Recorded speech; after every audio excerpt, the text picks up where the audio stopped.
Saudari dan saudara yang terkasih di dalam Tuhan Yesus, marilah kita berdoa. Doa yang diajarkan oleh Tuhan Yesus sendiri.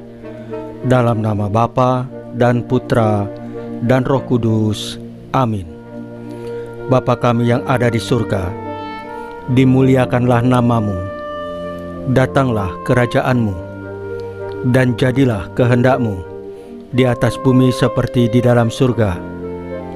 Berilah kami rejeki pada hari ini, dan ampunilah kesalahan kami, seperti kami pun mengampuni yang bersalah kepada kami.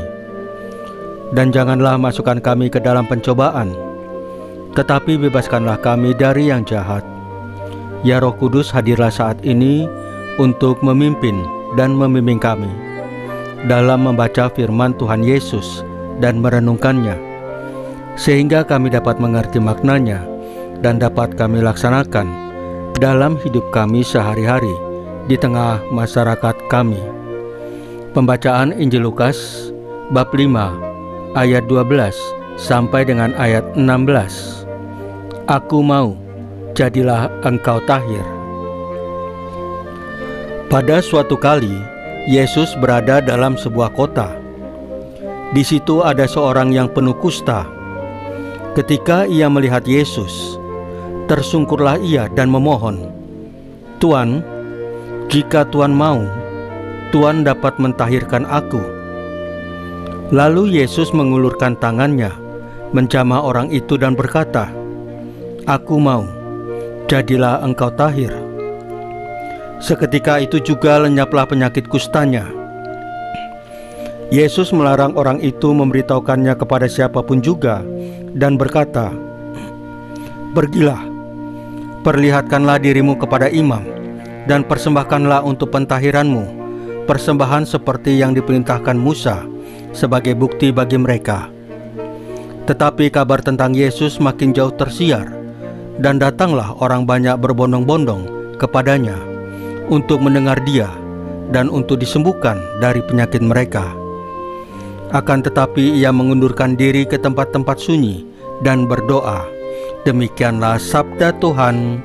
Terpujilah Kristus. Saudari dan saudara yang terkasih di dalam Tuhan Yesus, Tuhan Yesus adalah sumber keselamatan, kesembuhan, dan hidup kekal.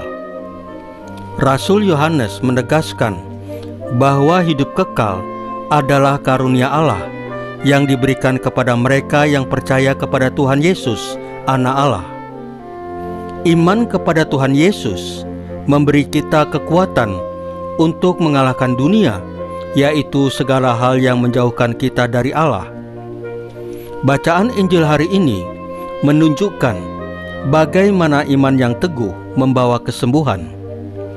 Seorang penderita kusta dengan penuh iman datang kepada Tuhan Yesus dan memohon, "Tuhan, jika Engkau mau, Engkau dapat mentahirkan aku." Dengan belas kasih, Tuhan Yesus menyentuh orang itu dan menyembuhkannya. Penyembuhan ini tidak hanya memulihkan tubuhnya, tetapi juga martabatnya sebagai anak Allah. Hidup kekal dimulai dengan hubungan yang erat dengan Tuhan Yesus. Hidup kekal bukan hanya berbicara tentang kehidupan setelah kematian, tetapi juga tentang hidup dalam kasih Allah di sini dan sekarang. Dalam Injil hari ini, kita melihat bagaimana kasih Tuhan Yesus diwujudkan secara nyata melalui penyembuhan dan pemulihan. Mari kita percayakan hidup kita sepenuhnya kepada Tuhan Yesus, karena Dia adalah sumber keselamatan dan hidup kekal.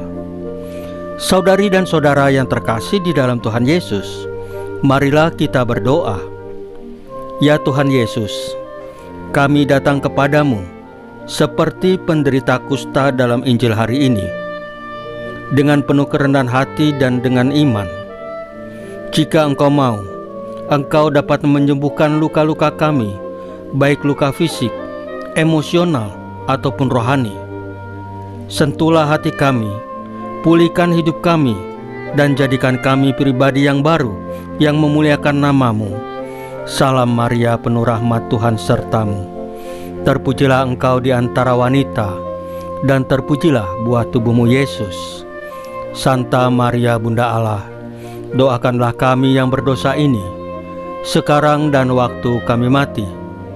Ya Tuhan Yesus, tambahkanlah iman kami hanya kepadamu saja, karena hanya Engkaulah Tuhan dan Juru Selamat kami satu-satunya, tidak ada yang lain.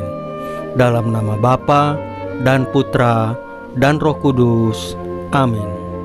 Saudari dan saudara yang terkasih di dalam Tuhan Yesus, bacaan firman dan renungan hari ini sudah selesai. Tuhan Yesus memberkati kita semua.